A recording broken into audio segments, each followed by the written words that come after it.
would say to other professionals and founders, especially female founders, don't limit yourself. Say yes to every opportunity and don't think like, oh, I can't do that. I can do this. It's not about having success every time. It's about how to pick yourself up quickly every single time and keep going.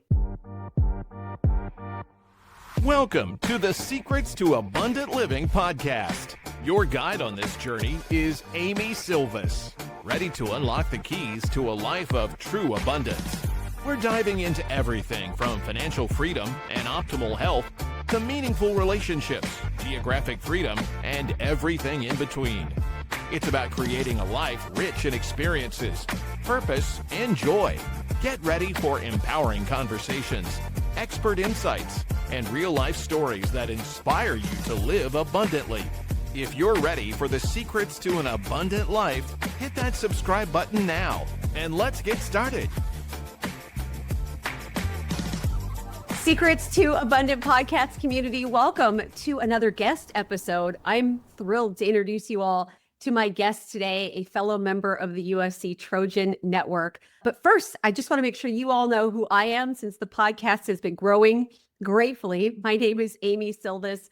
I'm the founder and CEO of Silvas Capital. We connect investors to hands-off real estate income opportunities. And I have Teresa with us today, and you're going to love her story. So get ready to learn a lot, be inspired, be encouraged. Teresa, welcome. Thanks so much for taking the time to join us.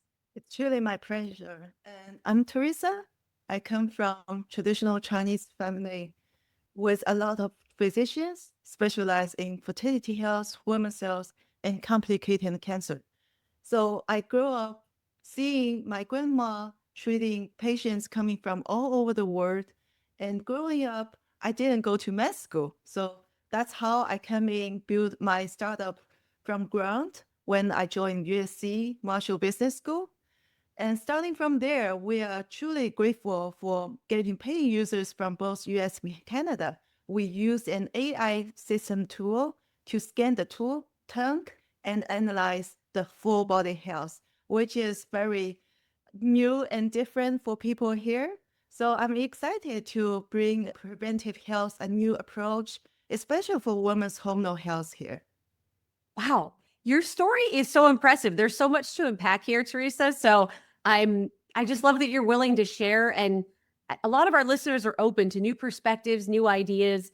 Unquestionably, the United States does not have the only and best answers to healthcare, of course. So I love that we get to talk through what you all do. But first, I'd love to hear a bit more about you, about your journey. We talk about abundance here on the podcast, and the typical, I think, at least American culture teaches us that abundance is money, no matter what. Just get as much money as you can. Your life will be amazing. And I think folks, especially I'm an elder millennial in my generation, Gen X, maybe even younger millennials, are realizing maybe that's not the whole story. Maybe our culture has lied to us. So I'd love to hear a bit more about how Teresa defines abundance, what that looks like in your life. Yeah, of course. So I got one question asked a lot, why I came to the United States. And I think that's actually in another form to answer your question, how I see an abundant life. For me, is to try a new lifestyle, to open-minded and exploring new values in terms of career, in terms of personal life. When I first came to the United States, actually, it's one day my parents, they already got retired. They had me pretty late, like after 35. And one day they came back and told me, oh, actually, we think your character can fit in well in the States, and that's a great country. You should try to move there and live a new life. And I think, why not? So I actually did some research online and found out there's an visa approach called Extraordinary Ability Visa, which is EB1A. And they don't need sponsor. It's the fastest way. So I actually found my attorney online. I never met my attorney in person. Even after I got my green card, it's another wild story. Wow. The thing is, I came to the States, I got green card, become permanent resident. And then I went to 12 months for creative writing master, and then went to USC for MBA, specialized in technology commercialization. It's a reverse way. Usually people came here for school and try to stay. Right. I moved to the States whenever I have never visited this country before. I can't begin to express how impressive that is. I mean, obviously, your extraordinary ability. It sounds like this visa program is exactly, you're the type of person that this was created for. I So was we're so lucky. fortunate. Yeah. What must it have been like to leave your country, go to the US? You've never been here before. Did you find it easy? Were there a lot of adjustments you had to make? I would say have pros and cons because I'm very adventurous person. Okay. Like I put on order for my new home in Orange County without seeing it in person either. I put the offer on over FaceTime. My agent brought me there through the camera. So for me, it's actually a big decision when I quit my corporate job, which is in public sector job. Many people think I was crazy. I quit a job without getting a new job, and I turned myself into professional author at that time. I published several books, and that's how I got my green card. So I don't find it's difficult to adjust to a new lifestyle, Right. but the cultural differences is way more than I thought. Oh. It's not only the language barrier, it's more about the understanding of the values, how you perspective in terms of the word and how you interact with others. For example, there's a big culture shock for me is there are a lot of ways to express emotion, but in Asian culture, we are very conservative. So whenever Americans say, "Oh, perfect," for us, it's just okay. So when I started living here, my facial expression is usually very calm and conservative. People think, "Oh, you are not excited for this." Actually, internally, I was, but I didn't say it. And I just say, "Oh, it's okay. Like I can do it." Whenever people say, "Oh, fabulous, like wonderful, lovely, perfect," it's just 2 tiers level down for Yes. us. Yeah. I'm nodding and smiling really big as you say that because I'm positive that I think California, especially, is an even more exaggerated aspect of this California culture, right? You go to the East Coast, I think it's a little bit more toned down, but I think obviously probably still, exaggerated. I love hearing these nuances from you because it just shows as a woman how powerful you are, despite, the differences, the changes. It sounds like leaving a very secure job. People thought you were crazy. You still decided to go for your dream and make it happen. Just amazing. Can you tell us a bit more about the journey to forming your company? It sounds like there's incredible technology. I'd love to dive deeper into the benefits, all of those things, but every company has a story. And I think it might really excite and encourage our listeners. Yeah, that's actually another dramatic story of my life. Right. A few years ago, before I went to USC, I actually got very sick and got hospitalized. That time, I went to different hospitals. No doctor told me I was sick, but I do feel something's off, and I do feel very severe pain in my chest. So I kept going to different hospitals. All the lab results, the heart test, everything came back fine. Yeah. And I still think like that should be something wrong. So I didn't give up. I kept going to hospitals, different doctors, different specialties for about 2 to 3 months until one day my primary doctor sent me to another x-ray and came back to me saying, actually, you need to go to hospital right away. So that's the time I realized, oh, actually, people like I really appreciate American Western country, like the medicine system. It's very standardized, it's very advanced. But on the other hand, the preventive health is really missing until people got super sick. So that's one thing kind of rooted seeds in my mind, thinking like I need to do something different. Also, because that time I was super sick, low energy, I almost forgot my family tradition in traditional Chinese medicine. So I actually got the Western medicine treatment. And that time I was, for 3 continued days, I can't eat anything. Any water I got in, I throw out. I barely lying in the bed and the caregiver wipe my skin. I can't even have the strength to take a shower. So I was thinking like, oh, in my early 30s, how weak I became and how I got my life to this point. Whenever I got a little recovered, I was forcing myself to take a walk in the hospital aisle.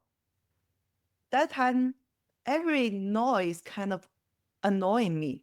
I can't digest more information. The Right. only thing I can digest was actually the YC podcast, which is a famous Silicon Valley accelerator interviews. They talk about business, entrepreneurship, and maybe by fate, by the destiny, Yeah. one of my closest friends in the business school texting me saying like, oh, there's a business competition. I think you should form a team. And I told her, you know, I'm in hospital, right?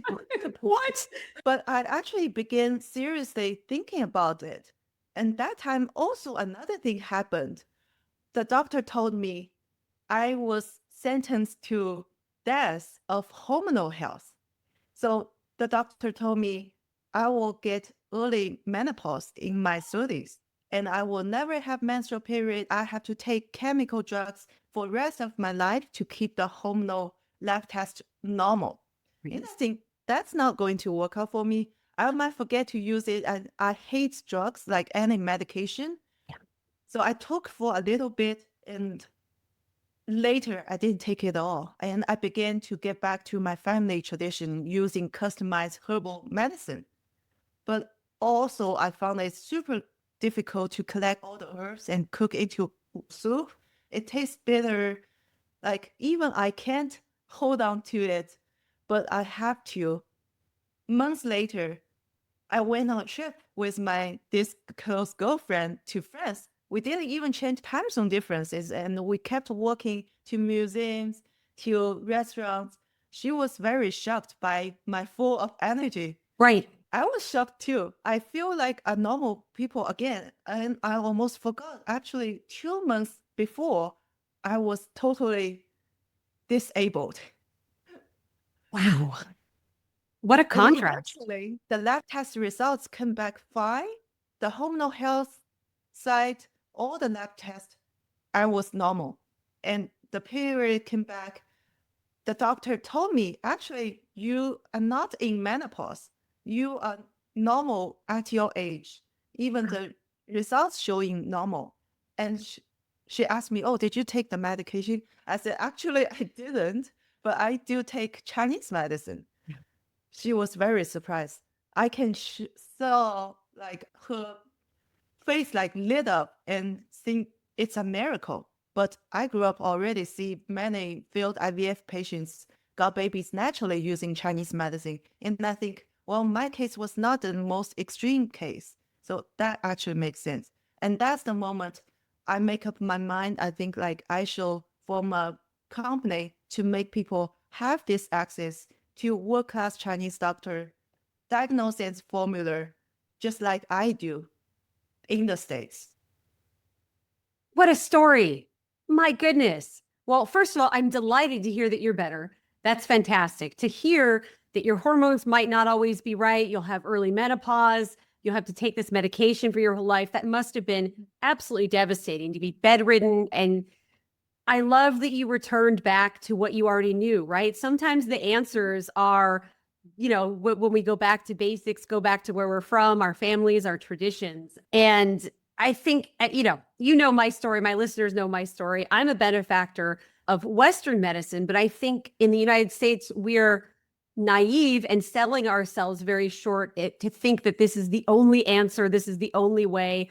China has thousands of years of wisdom and success and, ways to help people and keep them healthy. So this idea that you can bring this and give more access to people through your company and what you're doing is such a beautiful outcome of this really hard time in your life. Thank you.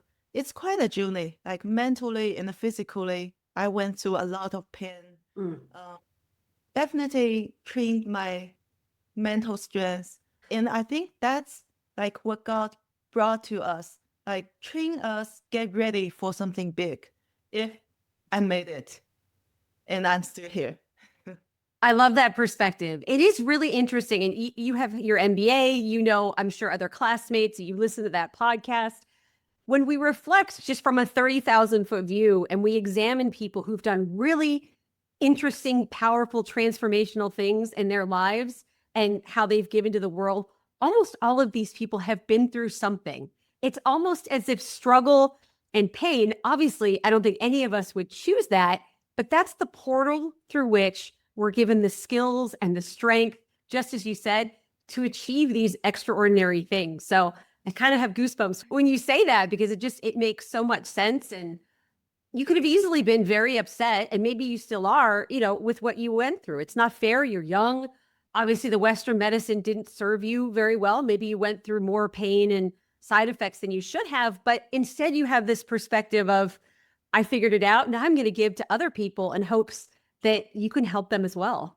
Yeah, I would say Western medicine definitely also saved my life in a different way, especially when I got diagnosis. It's already quite late, but I did wish something can discover much earlier, and I don't need to go through these strong medication. Yes, I would imagine. I would imagine. Well, I'm curious. I'm sure my listeners are curious as well to dive a bit deeper into what it is that you do, what your company does, what it looks like, because I, for one, am really curious. I know other people are open-minded and interested to understand what else there is other than just what the American healthcare system has to offer traditionally. Yeah, I was excited. I recently moved to Palo Alto, Yeah. and it's a very friendly environment. And something surprised me is that there's so many Chinese clinic here, acupuncturist, herb medicine stalls.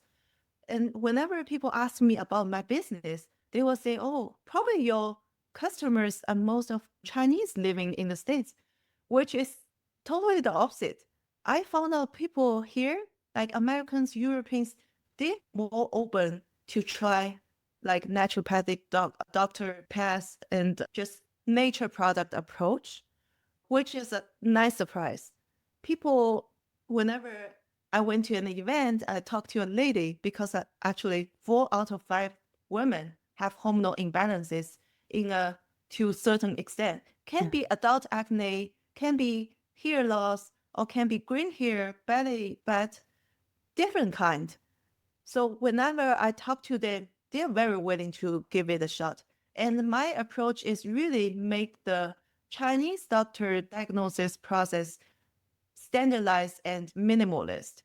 Oh, So, for example, usually people have to take very nice photos using professional cameras. And now we can use iPhone, carry it wherever or whenever we want to take nice photos. That's my dream. I want to people skip appointments, to skip the time-consuming process to find a world-class Chinese doctor, which there are very few in the States because first, they are much older. For example, my aunt, she already turned close to 90s. So it's very few chances for them to move into another country. And second, Chinese doctor, they don't have official license here. They have to practice using the acupuncturist license. yes. That's another thing block really experienced Chinese doctor coming here. And the third thing is it's very expensive. If you go to a herbal medicine store, you got the consultation, you got the herbs, and you still need to cook it by yourself. That costs about 150 to 200 for a week. So accumulated 1 month can easily cost over 600. Wow. That's why we want to build Soluna for people to use their old iPhone camera to check their real-time hormonal imbalances. Just take a picture of the tongue, and they know the root cause of any holistic health perspective. And then starting from there, we give actionable recommendations on the diet they need to avoid, on the workout they better to take, and also based on the residence city and the current season. So it's a fully customized formula for the full body wellness. Incredible. I love that analogy of the iPhone and being able to take professional pictures, whereas, before we'd have to go, to a studio and a professional photographer. That's a great analogy. So I'm imagining, all of this is powered by AI. Is that correct? Yeah, Okay. we are the first and only one using the tongue scan for wellness solution here in the States. We are building this AI pattern pending system. And we're very proud to bring this technology and the Chinese medicine legacy to the States, which help people right now for any hormonal imbalances problems. There are only several ways, like telehealth, you still need to get an appointment and time consuming. And another thing is lab test, the blood draw or other invasive way. You have to wait for at least a couple of days to get a report. Right. And you still have no answer to why this data showing abnormal results. And it's already too late. So for us, we are closing the gap between people have chronic symptoms and they still have normal lab test results. So that's the field we want to bring preventive health to the local residents. Terrific. I'm not surprised people are so open. We alluded to this earlier, but Americans are so sick, hormonal or otherwise, right? Our food has tons of chemicals, all the plastics, what's in our air and our water. And increasingly, folks are being failed by the healthcare system, whether, like you said, it's how much it costs or the time lag between when they get a test and then they get the results and how to implement it. What you're doing really seems like it can solve so many people's problems, pretty quickly. Do you plan to stay just in the hormone space? I don't mean to have you forecast anything, but it seems like this could be transformational for other aspects of health too. So we're starting from hormonal health, and our customers can be both men and women. Okay.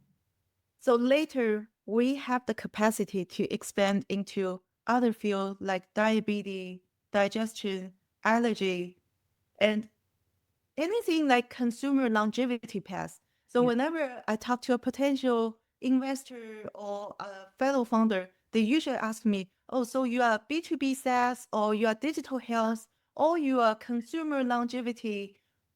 I would say we are all of that. We are in the intersection. We are building a new category for consumer longevity product and solutions. We see ourselves more like a marketplace. And we also see ourselves as an implement, like plug-in solution for big tech companies, employee benefit program. So we want to customize the wellness program for these corporate American employees because people spend most of time at work. Yes. In terms of the beverage they consume, the meal they take, and usually people are so busy and forget to take supplement. That's very small portion of what we put in our body. Yes. It's more about the daily routine, the workout, the beverage, the meals, and even the medication part. So for each individual, we don't think there is a point to measure many metrics because we are not robots. Right. We are individual, very different creature. I don't think using the data to measure our body is the right way to stay healthy because wellness is daily basis practice. For example, we can measure our weight on a daily basis whenever after we took a shower or before we got breakfast, but no one is tracking the real-time hormonal imbalances. So Right. we see ourselves, Soluna, using this AI tool as a new category for the hormonal health. Whenever you go to the restaurant, you see all the meals putting how much calories. We want every people know their own calories in the hormonal category. Have you ever thought about having multiple streams of income? Instead of relying on just one stream of income where you're trading your time for money, how would you like to free up more of your time and live a more abundant life? As a listener of the show, you're invited to attend one of our upcoming trainings, where I'll give you an inside look into how you can add passive income and get all the other perks of recession-resistant real estate investing without the headaches of being a landlord. I'll also be sharing some hidden mistakes to avoid and the criteria I personally look for when evaluating potential investment opportunities. To reserve your seat for free, go to silviscapital.com/webinar. Again, that special link to reserve your seat for free is silviscapital.com/webinar. I look forward to seeing you on the training. And now back to the show. Brilliant.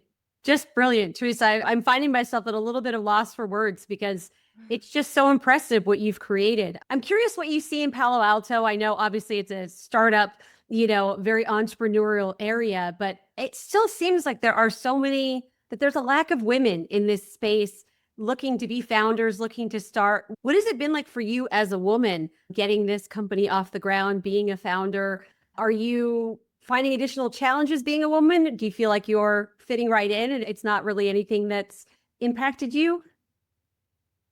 That's a very good question. So one time I went to a pitch event, I got selected to give a pitch. Yeah. It turns out I was the only female founder in that batch. And it's in Palo Alto. Not to mention I'm the only foreigner founder, first generation immigrant. So that's something I find that it also have both sides, benefits and like disadvantage. I do think running my own business from a user's perspective, from a female founder perspective, I build my products in a more caring way.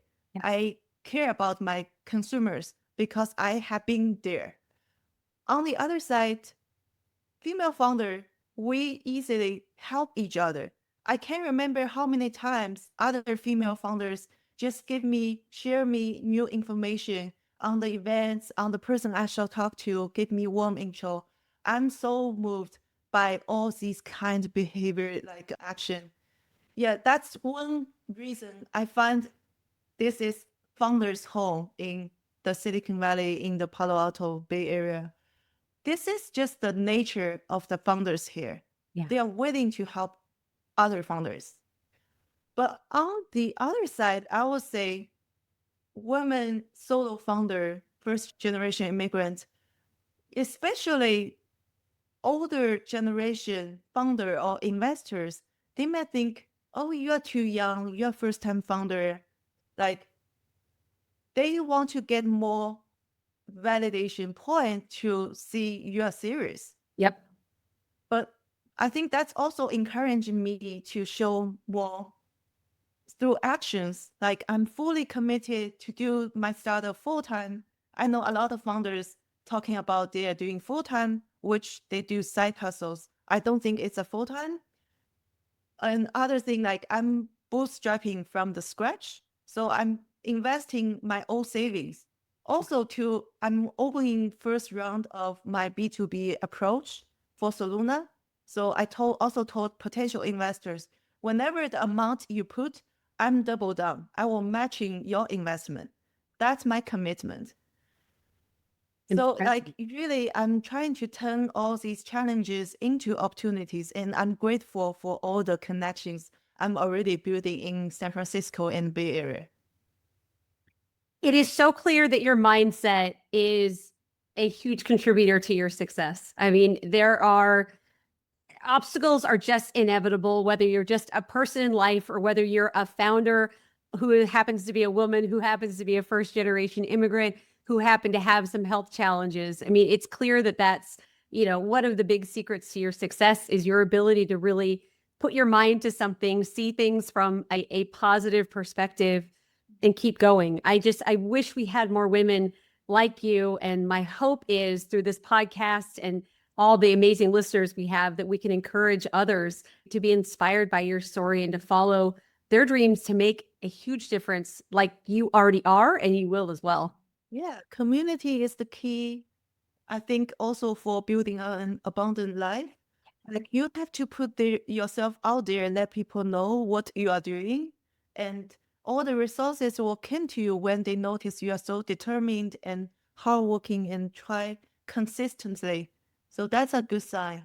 And I'm super grateful. Like only after moving here, 1.5 months, Soluna got selected into the annual health fair in Palo Alto.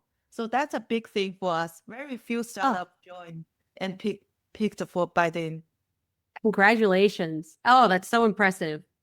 As we close out here, Teresa, what advice would you give to anyone looking to follow their dreams, even if they're not looking to be a founder? Maybe they have some idea that's been stirring in their heart, but they're nervous. All they see are obstacles. Maybe people around them aren't giving them support. What would you tell, someone like that who wants to follow your example? I would say to other professionals and founders, especially female founders, don't limit yourself. Say yes to every opportunity and don't think like, oh, I can't do that. I can do this. It's not about having success every time. It's about how to pick yourself up quickly every single time and keep going. I love that. I will never forget. It was actually at USC from a professor in undergrad. I was probably 19 when a professor mentioned to me, we're taught to not fall down or to not make a mistake. And that's ridiculous. That's just part of being a person. So it's not whether you fall down or whether you get knocked down or whether you make a mistake. It's how you respond to it. That's where the strength, the power, and the success come from. So I'm encouraged hearing you say that. I think it's just so important for folks to hear that, because if anyone were to look at any of our lives day to day, it's not perfection. It just simply isn't. It's not a straight line. Yeah. I would even encourage people try to fall before they think they might fall. That's similar to skiing. So I'm a new beginner of skiing. Yeah. One thing I noticed is if you want to minimum your damage to the physical body when you're skiing and you think like you can predict, oh, I'm about to lose the center, like the balance, and you lower your body and try to touch the ground, fall before you actually fall. So that actually protects you. In the business side, in the career side, it's the same. You have to keep two voices in your head. One is the positive thing. You think like, I can do it. I have room to improve. Yeah. And I can eventually filter out all the failure way and get close to the correct way. But on the other hand, try to think about the potential mistake you are going to make, the big pitfalls and a risk you want to manage in the first place. That protect you from big failure and more damage to the career and to the profession. Brilliant. Teresa, I'm so grateful that you took the time to join us on the podcast today. I'm sure there are going to be people who want to reach out to you, whether it's for the company or maybe they're interested in, just hearing more about your story or maybe investing. I don't know. What's the best way for folks to get in touch with you? You can reach me to the email teresa@solunawellness.com. That's Perfect. the easiest way to reach me. Okay, great. I just noticed I said perfect. All the way back to what you said at the beginning about people saying perfect. I'm going to make sure to put that email address in the show notes so it's easy for folks to gain access to you. Teresa, wishing you all the best with your company and your journey. Hopefully we can have you back on maybe in the coming months where we can hear more about how you're doing and give folks an update. Thank you for having me. Talk soon. Yeah, bye on. Thank you. Bye. Thank you for joining us on another episode of the Secrets to Abundant Living podcast. We hope you found inspiration and valuable insights that will empower you on your journey towards abundance. If you enjoyed today's episode, don't forget to subscribe, rate, and leave a review. Your feedback means the world to us, and it helps others discover the secrets to an abundant life too. Stay connected with us on LinkedIn, Amy Silvis.